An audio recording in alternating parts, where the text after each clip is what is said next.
They told JD Vance to leave, expecting him to react with anger. Instead, his response left the entire diner in stunned silence. JD Vance pulled into the parking lot of Owen's Diner, a humble establishment nestled in Springfield, Ohio. This diner had been a staple for decades, its neon sign flickering gently. The aroma of grilled burgers and fresh coffee wafted through the door every time it opened. Earlier that day, a local had recommended it, raving about their homemade meatloaf and hand-cut fries. He was worn out from a long day, filled with meetings, handshakes, and policy discussions, and all he wanted was a quiet meal before the drive back. As he stepped inside, the bell above the door jingled. The diner was small but inviting, at least at first glance. Regulars occupied the same booths every night, and a wall of faded Polaroids showcased years of customers and staff. The air was thick with the scent of bacon, grease, and brewed coffee, while the low hum of conversation filled the room. JD caught the eye of the hostess behind the counter. She smiled until she recognized him, her expression shifting in an instant. It was a brief hesitation, but he noticed it, a flicker of uncertainty. Her lips pressed into a thin line. He glanced around. A few customers turned their heads, and one man, halfway through his burger, leaned in to whisper to his companion. A woman in a flannel shirt set her coffee cup down a bit, too forcefully, her eyes narrowing before she looked away. JD wasn't naive. He could sense when he wasn't entirely welcome. The hostess hesitated before stepping forward, tucking a loose strand of hair behind her ear. "Good evening," she said, her voice cautious. "Are you dining in or taking out?" JD let out a small, tired chuckle. "Dining in, if that's all right." Another pause lingered, too long for such a simple question. She glanced over her shoulder toward the kitchen, and then back at him. "I need to check something real quick. Just one moment." She disappeared through the swinging door, leaving JD standing there. A few more heads turned his way, and a man at the counter shifted in his seat. Someone muttered something under their breath. Something felt off. The seconds stretched as muffled voices rose and fell from the kitchen, too indistinct to decipher. JD exhaled slowly, rolling his shoulders back. He wasn't going to make a scene or jump to conclusions. Maybe there was a policy in place, or perhaps they were short-staffed. When the hostess returned, she looked resolute. "I'm sorry, sir," she said firmly. "We can't serve you tonight." The way she said it, the tension in the room, made it clear this wasn't just about business. It was personal. For a moment, JD said nothing. The words hung between them thick and heavy, like a statement that needed no explanation. The diner had quieted, not silent, but quiet enough. The sizzle of the grill still crackled, and a fork scraped against a plate somewhere. But the usual hum of conversation had faded. People were watching, waiting. JD studied the hostess's face. She wasn't hostile, just resolute, as if she had made up her mind, or perhaps someone else had made it for her. His gaze flicked past her to the kitchen window, where a pair of cooks stood half-hidden behind a heat lamp stacked with plates, their expressions unreadable. He cleared his throat. "I'm sorry, did I do something wrong?" The hostess didn't fidget this time. "It's just that we'd rather not serve you tonight." "No policy? No reason?" JD asked, letting his hands settle on his hips, exhaling through his nose. He had faced uncomfortable situations before, from political debates to interviews designed to trip him up, but being turned away from a simple roadside diner felt different. A cough broke the moment. JD turned slightly, catching the gaze of an older man sitting near the counter. The man, wearing a frayed blue work jacket, shook his head, more to himself than anyone else, before returning to his eggs. A few booths over, a woman shifted in her seat, her expression unreadable. Across from her, a younger man in his 30s leaned back with his arms crossed, as if he were enjoying the spectacle. JD took it all in, the eyes that looked away the moment they met his, the ones that lingered too long, and those that held something sharper, closer to satisfaction. He felt the weight of the moment pressing down on him. He had options. He could walk out, shake his head, and let it go. He could demand an explanation, call them out, and ask if they understood how this would look in the morning news cycle. Or he could challenge them outright and see if they would stick to their decision when they realized they were refusing a U.S. senator. Instead, he did none of those things. "All right," he said, nodding slowly, his voice even and measured. "Can I speak with the manager?" That caught a few people off guard. The hostess hesitated again, glancing toward the kitchen as if seeking silent permission. The older man at the counter muttered something under his breath, and someone near the window let out a short laugh, as if they couldn't believe he was actually going through with this. JD stood there, waiting. The hostess disappeared again, this time through a different door. A few beats of silence passed. Someone sipped coffee, a plate slid across the counter. Then the door swung open, and a man in his early 50s stepped out. He was broad-shouldered, with thick arms crossed over a grease-stained apron. His name tag read, Don. Don didn't ask JD what he wanted. He simply sized him up and said, "I hear you've got a question." The way he said it wasn't welcoming or polite. It was a challenge. JD met Don's gaze, steady and unreadable. He wasn't there to argue or throw his weight around, but he also wasn't about to walk out without understanding why. "Yeah," JD said, "I'd like to know why you won't serve me." Don exhaled sharply through his nose, as if he had been expecting the question but wasn't in the mood to answer. He wiped his hands on his apron, glancing at the handful of customers, still watching the exchange. Some pretended not to listen, while others didn't bother hiding their curiosity. "Look," Don said, shifting his weight, "this ain't personal." JD raised an eyebrow. "Seems pretty personal." Don's jaw tightened. He rubbed the back of his neck and finally sighed. "People around here have their opinions about you, about the things you stand for. I've got a business to run, and I don't want trouble." JD nodded slowly, letting the words sink in. "And me sitting down for a meal is trouble?" Don didn't answer right away. He glanced toward the counter, where the old man in the work jacket had returned to his eggs, chewing a little slower now. A few booths away, the younger guy still had his arms crossed, watching as if this were the best entertainment he'd had all week. JD had seen this before, not exactly like this, but close enough. It wasn't just about a single decision, it was about what it meant, how it would look, how people would react. It was about the ripple effect, the pressure from all sides, the silent expectations that could push someone into making choices they weren't sure about. He glanced back at Don. "Be honest with me. Do you agree with this? Or is this just about keeping the peace?" Don hesitated, his fingers curling slightly against his apron. For the first time, JD saw something that resembled discomfort, as if Don wasn't as sure about this as he wanted to appear. But before he could answer, the younger guy in the booth let out a sharp laugh. "Oh, come on," he said, shaking his head. "This ain't that deep. You're just not welcome here. Simple as that." JD turned toward him, studying him for a moment. He looked like the kind of guy who enjoyed a good fight, someone who had been waiting for an excuse to say something. JD didn't bite. He just looked back at Don. "I've got no problem leaving if that's really what you want." The words hung there, giving Don a chance to take a breath, to reconsider, to push back against whatever pressure had led to this moment. Don's gaze flicked toward the kitchen, and then back to JD. "I just don't want things to get ugly," he said finally. JD nodded. "Neither do I." For a long moment, neither of them spoke. JD could have left. He could have shaken his head, walked out, and never looked back. He could have made a call, turned this into a headline, and let the internet do what it does best. But instead, he did something no one expected. He pulled out a chair, sat down, and said, "Then, let's talk." The room tensed.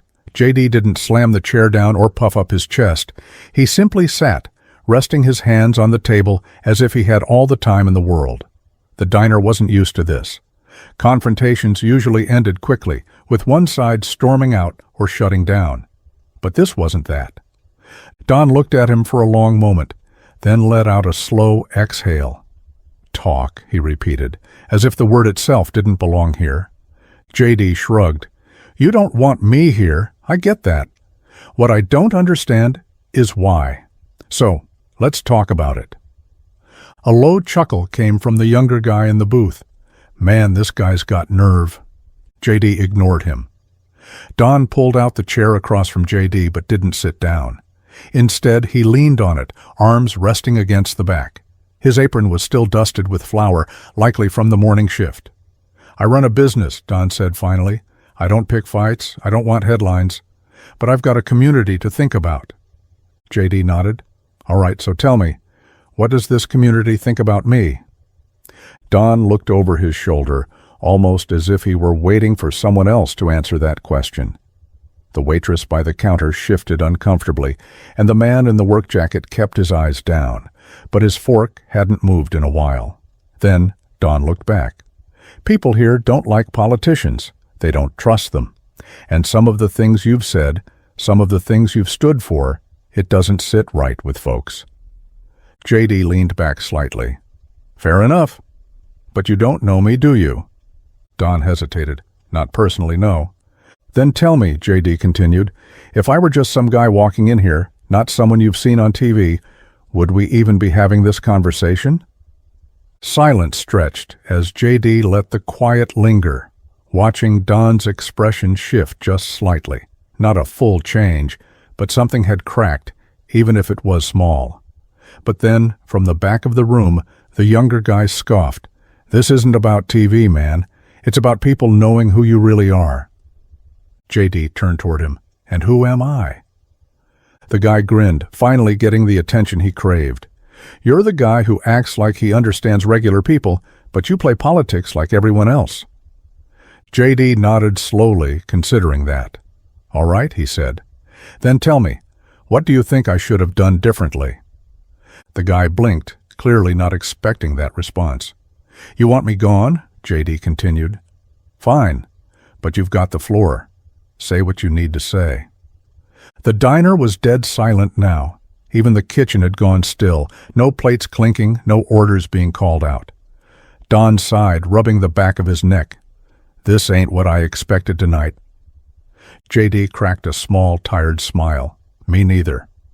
But for the first time, the tension wasn't just about division. It was about something else, something closer to understanding.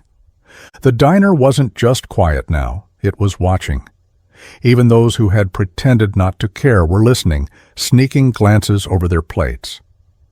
JD sat there patiently. The younger guy still leaned back in his booth, looking like he wanted to say something, but for the first time, hesitation crossed his face. Maybe he realized JD wasn't arguing or defending himself. He was just waiting. Don, still gripping the chair in front of him, finally let out a breath. You want to know what people think? He shook his head. They think you're full of it. JD didn't react. He just tilted his head slightly, as if considering the words. They think you talk about working-class folks, but you still play the game. You make promises like every other guy in a suit, but when it comes down to it, nothing changes. Don exhaled through his nose. And they don't forget. JD nodded slowly. I get that. The younger guy let out a scoff. That's all you're going to say? JD turned toward him. What else do you want me to say? The guy straightened in his seat. I don't know, man. You're supposed to argue, defend yourself, say something. JD rested his forearms on the table. You already made up your mind about me before I walked through that door. You wanted me to get mad, wanted me to fight back so you could feel justified.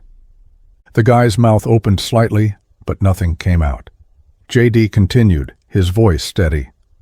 But what if I told you I know exactly what that frustration feels like? He looked back at Don. You said nothing changes. I know that feeling. I grew up in it.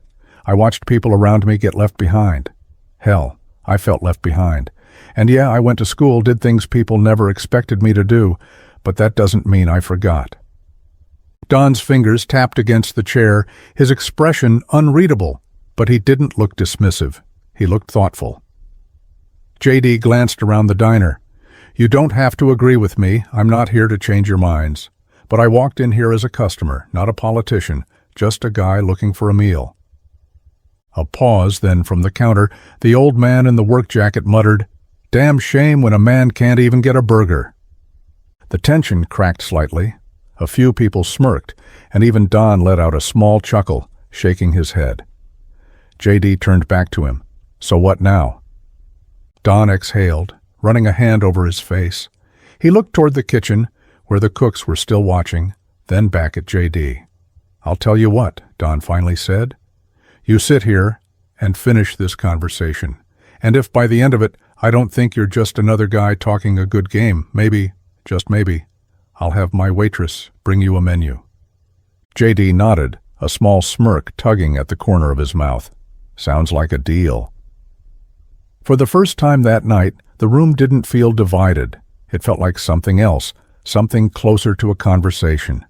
The air in the diner had changed. The stiffness in Don's shoulders had eased just a little. The younger guy in the booth had lost his smirk, now sitting up instead of leaning back, as if this were some kind of show.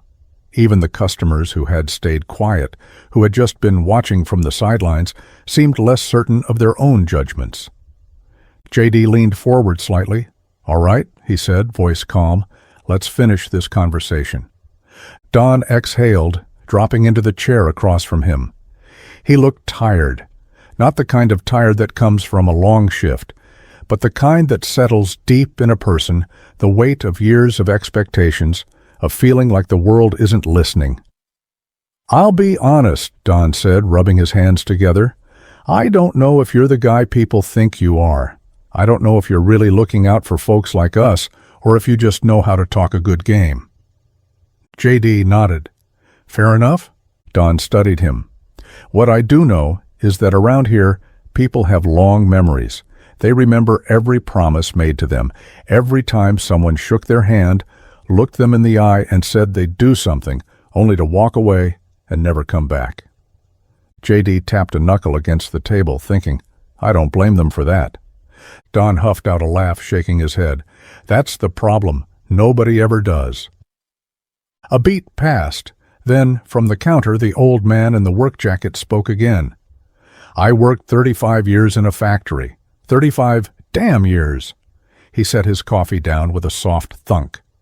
"I watched my neighbors lose their jobs, watched whole families pack up and leave because there wasn't anything left for them, watched politicians show up, shake a few hands, tell us they understood, then drive back to wherever the hell they came from."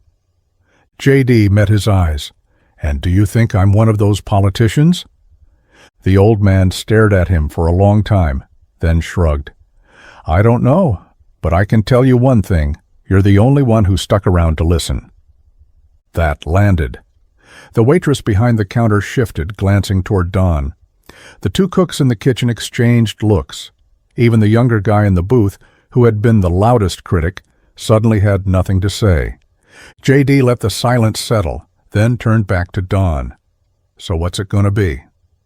Don tapped his fingers on the table, looked toward the kitchen, exhaled again, then stood. "Mary," he called toward the counter.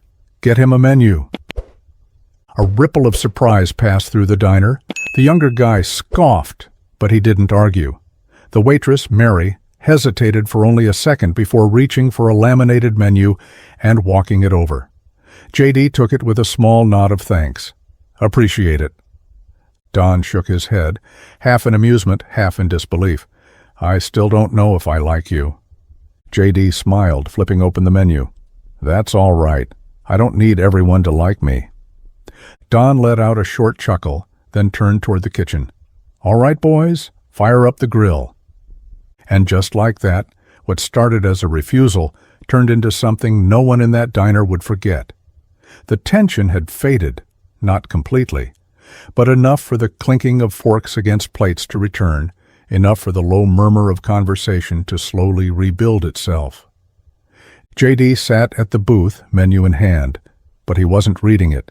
He was watching Don, watching the old man at the counter, watching the younger guy in the booth, who still looked skeptical but wasn't smirking anymore. Mary, the waitress, poured him a cup of coffee without a word. He nodded in thanks.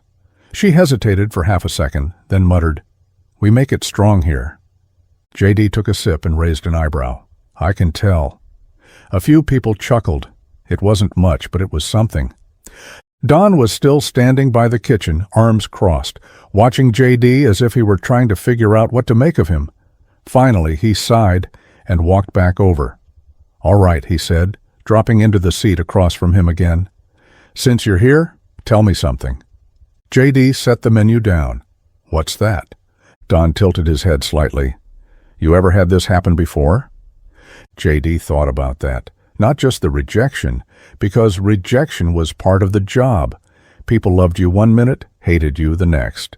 But this, being told he wasn't welcome in a place as simple as a diner, not in this way, not with this kind of weight behind it. "No," JD admitted, "not like this." Don nodded slowly, as if that confirmed something he had been wondering. "And you stayed?" JD leaned back slightly, taking another sip of coffee. "Yeah?" Don let out a small chuckle. Most guys in your position would have walked out, made a fuss, maybe called a lawyer, maybe made sure this place was plastered all over the news by morning. JD smirked. "Thought about it." Don laughed at that, shaking his head. Then he sobered. "You're not going to change everyone's mind." JD nodded. "I know." Don exhaled, rubbing the back of his neck. "And I can't promise I won't regret serving you tomorrow morning." JD grinned. "That's fair." The old man at the counter spoke up again, not looking up from his coffee. "Still a damn shame when a man can't get a burger." JD turned toward him. "Well, I think that's about to change." Mary appeared a moment later, setting a plate down in front of him. A classic diner cheeseburger with hand-cut fries on the side. Simple, but perfect. JD picked up the burger and took a bite. Silence. Then, with a straight face, he said, "Little dry." For half a second, the diner was dead still. Then Don barked out a laugh, the first genuine one of the night. A few others chuckled, and Mary shook her head. JD set the burger down, wiping his hands on a napkin. "Kidding? It's good." Don just shook his head, still smirking. "You're a piece of work." JD nodded. "I've been told." The younger guy in the booth didn't say anything, but there was something different in his expression now. He wasn't sold, not completely, but he wasn't dismissing JD outright anymore either. As JD finished his meal, the diner started feeling like a diner again. Conversations picked up, plates clattered, and coffee refills were poured. People still had their opinions, they still had their doubts. But for one night in one small town, a different kind of conversation had happened, and maybe that was enough. Because in a time when everyone is ready to shout, sometimes the real power lies in staying, listening, and proving, if only for a moment, that not everything has to be a fight. If you made it this far, I have one question for you. Have you ever been in a situation where you had to choose between walking away and staying to listen? Drop your thoughts in the comments. I'd love to hear what you think. And if you found this story worth your time, don't forget to like, subscribe, and hit that notification bell. There's always another story to tell, and I'll be here to share it with you until next time.